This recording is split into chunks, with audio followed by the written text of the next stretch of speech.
Hello students. तो आज के इस वीडियो में आपका स्वागत है। आज हम चर्चा करेंगे। आज का जो हमारा टॉपिक है वह एक नया टॉपिक है जिसका नाम है नरेशन। तो आइए हम नरेशन के बारे में चर्चा करेंगे और देखते हैं कि नरेशन क्या है। तो देखिए, ये जो आपका नरेशन है, सबसे पहले आपको ये जानना है कि नरेशन क्या है। तो इसके लिए हमने कुछ पॉइंट्स भी बनाए हैं, तो आइए देखते हैं। पहला पॉइंट आपका है नरेशन। तो नरेशन क्या है, अब इसके बारे में समझना है। तो देखिए, जैसे मान लीजिए नरेशन है। नरेशन अगर हम इसको हिंदी में इसका अर्थ निकालें तो नरेशन का हिंदी में अर्थ जो होगा, इसका अर्थ होगा आख्यान। आख्यान। अब ध्यान दीजिएगा, नरेशन का हिंदी में अर्थ होगा आख्यान। और इसी के साथ साथ एक शब्द और आता है जिसका नाम है स्पीच। स्पीच। अब देखिए, स्पीच माने होता है व्याख्यान। व्याख्यान। तो नरेशन को ही डायरेक्ट नरेशन और इनडायरेक्ट नरेशन अथवा डायरेक्ट स्पीच या इनडायरेक्ट स्पीच भी कहा जाता है। तो अगर देखा जाए तो अगर आप नरेशन को, जो नरेशन शब्द है, नरेशन, अगर आप इस नरेशन को स्पीच कहिए, स्पीच, तो दोनों का लगभग मतलब एक ही होगा। अब कैसे होगा, बस फिर भी थोड़ा सा अंतर है। देखिए, नरेशन का अभिप्राय है आख्यान, यानी कि कोई ऐसा स्टेटमेंट, कोई ऐसी बात जो पहले से ही लिखी हुई है, वो आख्यान है। अब दूसरी बात यह है कि किसी लिखी गई बात को अगर हम अपनी वाणी के द्वारा बोल रहे हैं या उसे नरेट कर रहे हैं या उसको व्याख्या कर रहे हैं अथवा उसे हम सूचित कर रहे हैं या उसे हम स्पीच कर रहे हैं, तो ये हो जाएगा आपका व्याख्यान।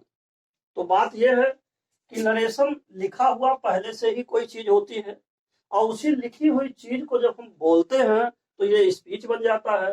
तो जो स्पीच है वो क्या है, वास्तव में वह भी एक नरेशन ही है, यानी कि नरेशन के बारे में ही तो बोली जा रही है। इसीलिए नरेशन और स्पीच दोनों को हम एक कहेंगे। चाहे आप डायरेक्ट नरेशन, इनडायरेक्ट नरेशन कहिए, चाहे डायरेक्ट स्पीच और इनडायरेक्ट स्पीच कहिए, दोनों का मतलब एक हो गया। कुछ लोग इसको रिपोर्टिंग के नाम से भी जानते हैं, कुछ लोग इसे रिपोर्टिंग भी कहते हैं। अब देखिए, रिपोर्टिंग क्या है। रिपोर्टिंग का मतलब सूचना हुआ। इसको हिंदी में एक शब्द जो रिपोर्टिंग आया, रिपोर्टिंग, तो रिपोर्टिंग का मतलब होगा सूचना। अब देखिए, सूचना क्या है। अब मान लीजिए कोई स्टेटमेंट है, उस स्टेटमेंट को अगर हम आपको बता रहे हैं कि किसी ने कुछ कहा है, तो ये जो स्पीच हुआ यही आपका सूचना भी हुआ। तो एक तरह से हम आपको सूचित कर रहे हैं कि किसी व्यक्ति ने कुछ कहा है। तो ये जो आपका सूचना है, इसी को अंग्रेजी में रिपोर्टिंग भी कहेंगे, इसलिए कुछ विद्वान इसको रिपोर्टिंग भी कहते हैं। तो कुल मिलाकर के बात यह है कि ये जो नरेशन है, इस नरेशन के कई नाम हुए। चाहे आप नरेशन कहिए, चाहे आप स्पीच कहिए, चाहे आप जो है रिपोर्टिंग कहिए, ये तीनों का मतलब एक होगा। तो ये था आपका व्हाट इज नरेशन, यानी कि नरेशन क्या है। अब आइए दूसरा पॉइंट हम आपको समझाएंगे, लेकिन दूसरा पॉइंट समझने से पहले आपको यह समझना है कि ये बात तो समझ में आ गया कि नरेशन क्या है। अब ये जो नरेशन है, आप देख रहे हैं कि नरेशन दो प्रकार के हैं। नरेशन जो है नंबर एक आपका है डायरेक्ट नरेशन, और यही नरेशन नंबर दो है इनडायरेक्ट नरेशन। तो अब आपको समझना है कि डायरेक्ट नरेशन क्या है और इनडायरेक्ट नरेशन क्या है। तो अब आइए हम आपको बताते हैं डायरेक्ट नरेशन के बारे में। तो देखिए, पहला जो आपका डायरेक्ट नरेशन है, ये क्या है, और दूसरा है इनडायरेक्ट नरेशन, यह क्या है। तो अब आप देखिए, डायरेक्ट नरेशन का मतलब हुआ जब वक्ता यानी स्पीकर की बात को ज्यों का त्यों कह दिया जाए। अब जैसे मान लीजिए, यहाँ एक वाक्य लिखा है he said, I shall go to school. मान लीजिए इसमें इस वाक्य में जो यहाँ ही आया है, यह एक वक्ता है और उसने कहा, ही सेड, उसने कहा, आई शैल गो टू स्कूल, मैं स्कूल जाऊंगा। तो ये जो उसने कहा था, हमने उसकी बात को वैसे ही अगर लिख दिया, वैसे ही अगर बोल दिया, तो ये हो जाएगा आपका डायरेक्ट नरेशन। देखिए, जब वक्ता यानी स्पीकर की बात को ज्यों का त्यों कह दिया जाए, इसमें कोई अंतर न लाया जाए, जैसे उसने कहा था वैसे ही कह दिया जाए, तो ये आपका डायरेक्ट नरेशन हो जाएगा। जहां तक सवाल है इनडायरेक्ट नरेशन का, अब इसमें बात क्या है, जब वक्ता यानी स्पीकर की बात को ज्यों का त्यों ना कहकर अब उसमें क्या करना है, बल्कि अपने शब्दों में व्यक्त किया जाए, यानी कि उसमें कुछ परिवर्तन करके हम अपने उस वाक्य के भाव के अनुसार अपने हिसाब से अपने शब्दों का प्रयोग करते हुए व्यक्त करें, तो वो आपका इनडायरेक्ट नरेशन होगा। जैसे अब ही सेड यहाँ कहा गया आई शैल गो टू स्कूल, तो ये जैसा उसने कहा था वैसे लिख दिया गया, तो ये डायरेक्ट नरेशन आपका हो गया। और जब इसी चीज को आगे लिखा गया ही सेड, तो देखिए ही सेड तो आया, लेकिन I shall go to school में that he would go to school, तो इसमें कुछ अंतर आ गया। अब अंतर क्या आया जरा यह देखिए, इसमें अंतर यह आ गया कि जैसे आई लिखा है तो यहाँ ही हो गया है, फिर आपका कंजंक्शन दैट भी सिम जुट गया है, फिर वुड आ गया। यानी यहाँ अगर आप देखिए तो यहाँ पर 3 शब्दों में अंतर आया, दैट ही वुड, इतना अंतर आ गया। देखिए 3 शब्दों में, यानी कि 3 शब्द अलग से बना करके या मिला करके इसमें उसी बात को व्यक्त किया गया। इसमें से जो आपका आई था हटा दिया गया, जो सेल था वो भी नहीं लिखा गया, सेल के स्थान पर वुड आ गया। तो बात वही हुई ना कि जब वक्ता की बात को ज्यों का त्यों, यानी कि यह ज्यों का त्यों, देखिए ये जो आपका लाइन है यह ज्यों का त्यों है, यानी जैसे था वैसे ज्यों का त्यों अगर व्यक्त किया गया, इसको ज्यों का त्यों, तो अब तो आपका ज्यों का त्यों अगर आपने व्यक्त किया तो यह डायरेक्ट नरेशन। लेकिन यह ज्यों का त्यों नहीं है, यह इसमें कुछ परिवर्तन करके कहा गया, यानी कि जब वक्ता स्पीकर की बात को ज्यों का त्यों ना कह करके अपने शब्दों में व्यक्त किया जाए, तो ये आपका हो जाएगा इनडायरेक्ट नरेशन। दूसरी बात, ये तो आपका अंग्रेजी में हुआ। अब देखिए हिंदी में भी वही बात है, उसने कहा मैं स्कूल जाऊंगा, तो मान लीजिए अगर हिंदी के वाक्य को लेते हैं तो जो उसने कहा था, उसने कहा मैं स्कूल जाऊंगा, तो यही चीज लिख दिया गया। लेकिन यहाँ कहा जा रहा है कि उसने कहा कि वह स्कूल जाएगा। अब यहाँ देखिए, यहाँ आपका की और वह, यहाँ 2 चीज जो है इसमें बदला है। यहाँ पर की नहीं था, यहाँ मैं है, और मैं के स्थान पर वह, और की इसमें अलग से लगा दिया गया। तो मूल रूप से यही मेन परिभाषा हुआ डायरेक्ट नरेशन का और इनडायरेक्ट नरेशन का। तो ये था आपका नरेशन के बारे में कि ये कौन है, क्या है, हिंदी और अंग्रेजी दोनों में हमने आपको समझाया। अब आइए एक पॉइंट यहाँ ये समझना है कि आरबी क्या है और आरएस क्या है। अब देखिए नंबर 2, जो आरबी और आरएस है, आरबी तथा आरएस, अब इसके बारे में देखिए। आरबी का जो शॉर्ट फॉर्म आरबी है, इसका फुल फॉर्म है रिपोर्टिंग वर्ब, और जो आरएस है शॉर्ट फॉर्म, इसका फुल फॉर्म है रिपोर्टेड स्पीच। तो अब ये दोनों क्या है जरा इनके बारे में समझिए। जब हम डायरेक्ट नरेशन में देखते हैं तो जो इसका पहला भाग होता है इसको हम कहेंगे आरवी, और जो दूसरा भाग है इसको कहेंगे आरएस। अब देखिए थोड़ा सा इसमें आप आगे भी समझ लीजिए। जैसे रिपोर्टिंग वर्ब माने हो गया क्रिया, रिपोर्टिंग वर्ब का मतलब क्रिया, यानी कि किसकी क्रिया, सूचना की क्रिया, एक क्रिया हो गया। और रिपोर्टेड स्पीच माने एक सूचना का कथन हो गया, रिपोर्टेड स्पीच, यानी रिपोर्टेड स्पीच का मतलब जो प्रतिवेदित जो आपका व्याख्यान है, यानी जो कहा गया व्याख्यान है, इसी को हम रिपोर्टेड स्पीच कहेंगे, यानी कि इसको कथन कह सकते हैं, एक तरह से कथन। अब देखिए दोनों अंतर क्या है, एक जो है क्रिया है और एक कथन है। तो अगर हम आरबी को देखें तो इसमें जो सेड आया हुआ है ये आपका क्रिया वाला पार्ट है, यानी कि ये सूचना का किसी भी रिपोर्टिंग का ये वर्ब है। और जो ये आई शैल गो टू स्कूल, यह एक कथन है, यह एक स्टेटमेंट है, और इसी नाते इसको हम कहेंगे रिपोर्टेड स्पीच। तो ये तो इसके भाव के अनुसार इसका अर्थ हुआ। दूसरी बात यह समझ लीजिए कि रिपोर्टेड स्पीच क्या है और रिपोर्टिंग वर्ब क्या है। रिपोर्टिंग वर्ब जो होता है ये वास्तव में एक अल्प विराम, एक कामा के अंतर्गत इसको लिखा जाता है, और यह किसी न किसी आरएस यानी कि रिपोर्टेड स्पीच से पहले लिखा जाता है। जैसे देखिए ये आपका आरएस है, इससे पहले आपका यहाँ लिखा गया, यहाँ कामा लगाया गया। और जब आरएस की बात आती है कि आरएस क्या है, तो आरएस हमेशा डबल कामा के अंतर्गत आता है, यानी कि इन्वर्टेड कामा में जो शब्द लिखे जाते हैं इसी का नाम है आरएस, और जो सिंगल कामा में आप लिख रहे हैं इसको कहेंगे आरबी। तो ये जो पहचान हो गया देखने में कि आरएस क्या है जो डबल कामा में है, और आरबी क्या है जो उस डबल कामा वाले स्टेटमेंट यानी वाक्य से पहले जो आ रहा है उसको हम कहेंगे आरबी। तो ये तो आपका हो गया रिपोर्टिंग वर्ब और रिपोर्टेड स्पीच इसके बारे में। अब एक तीसरा पॉइंट आता है इसमें, देखिए जैसे लिखा पीसी और एससी। तो अब पीसी और एससी क्या है इनको जरा समझिए। देखिए जब आप डायरेक्ट नरेशन से और जब आप इनडायरेक्ट नरेशन में बदल देते हैं, जब डायरेक्ट से इनडायरेक्ट चेंज करते हैं, तो जिसमें डायरेक्ट में जो चीज आरबी था, आरबी वही चीज यहाँ देखिए पीसी बन गया। कहने का मतलब यहाँ देखिए लिखा ही सेड और यहाँ लिखा ही सेड, तो यही ही सेड यहाँ आरबी था, रिपोर्टिंग वर्ब था, और यही जो है ही सेड जब यहाँ आया तो ये पीसी बन गया। पीसी माने होता है प्रिंसिपल क्लॉज। देखिए पीसी का फुल फॉर्म प्रिंसिपल क्लॉज।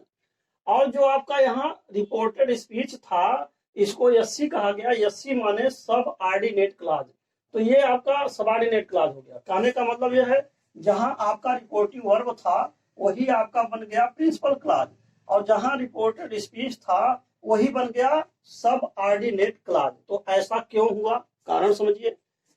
देखिए जब भी आप डायरेक्ट से इनडायरेक्ट बदलते हैं तो जितने भी इनडायरेक्ट होते हैं ये सब के सब लोग कॉम्प्लेक्स सेंटेंस होते हैं।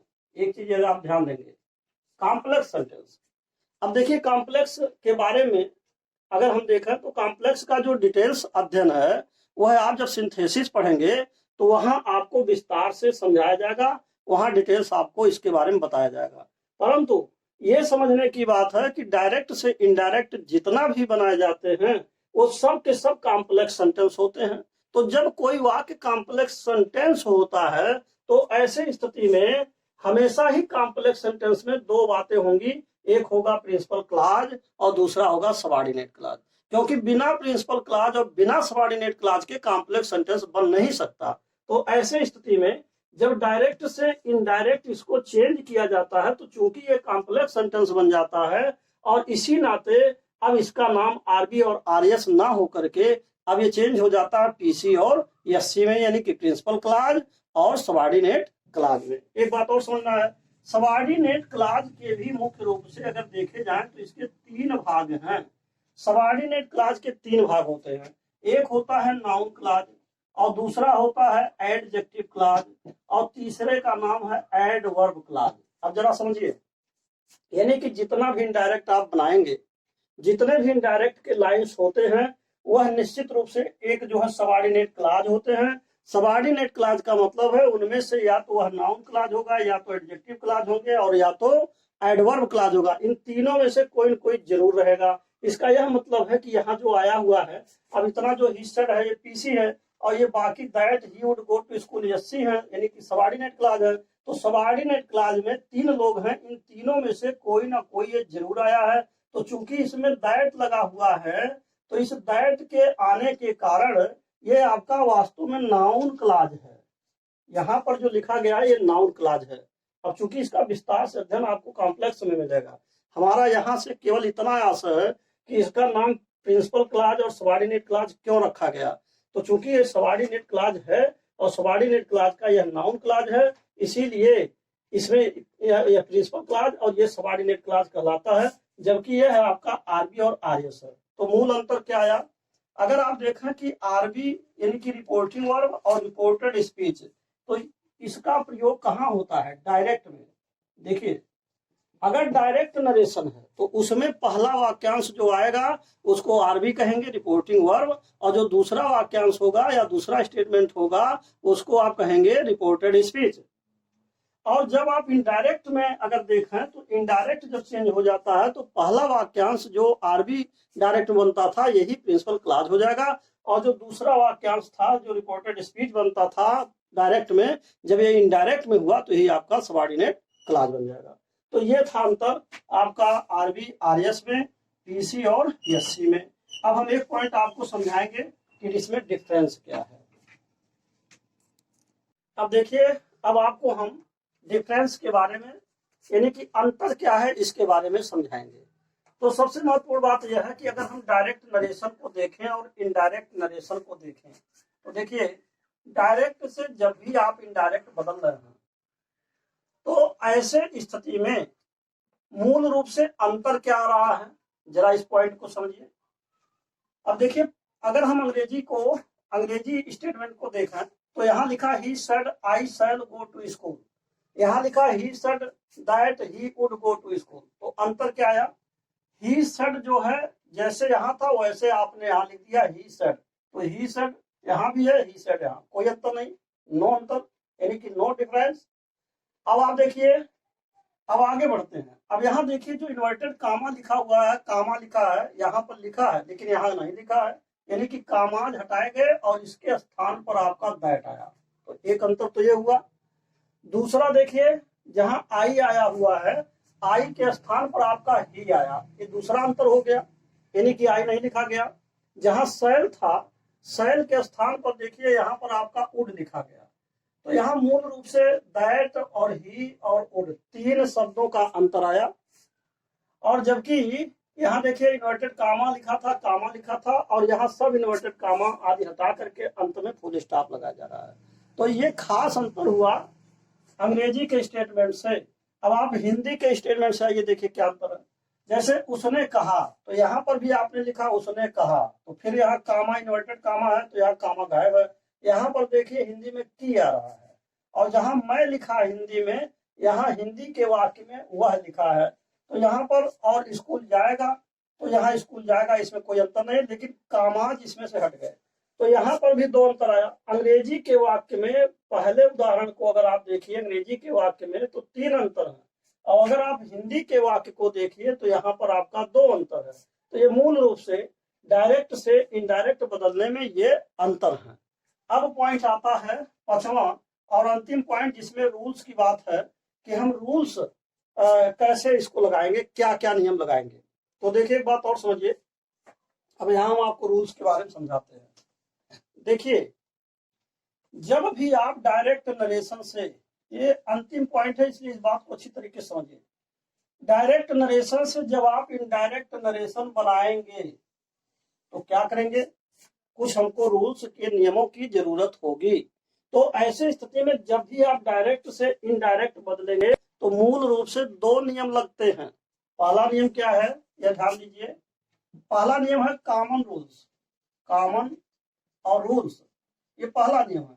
और दूसरा नियम है special rules, special special rules हैं, दो नियम लगते हैं। अब देखिए कॉमन रूल्स क्या है, कॉमन रूल्स वे रूल हैं जो सचमुच में सभी जगह पर लगते हैं। एक ऐसा नियम जो, जैसे कहने का मतलब, अगर आप डायरेक्ट से इनडायरेक्ट बदल रहे हैं तो चाहे जो भी डायरेक्ट से इनडायरेक्ट बदलेंगे, यानी कि जैसे मान लीजिए आप इनडायरेक्ट अगर बदल रहे हैं तो डायरेक्ट में कभी कभी स्टेटमेंट आता है, यानी कि असर्टिव सेंटेंस आते हैं, कभी कभी इंट्रोगेटिव सेंटेंस आते हैं, कभी कभी इंपरेटिव आता है, कभी कभी आपका एक्सक्लेमेटरी सेंटेंस आते हैं, भिन्न भिन्न प्रकार के सेंटेंसेज होते हैं।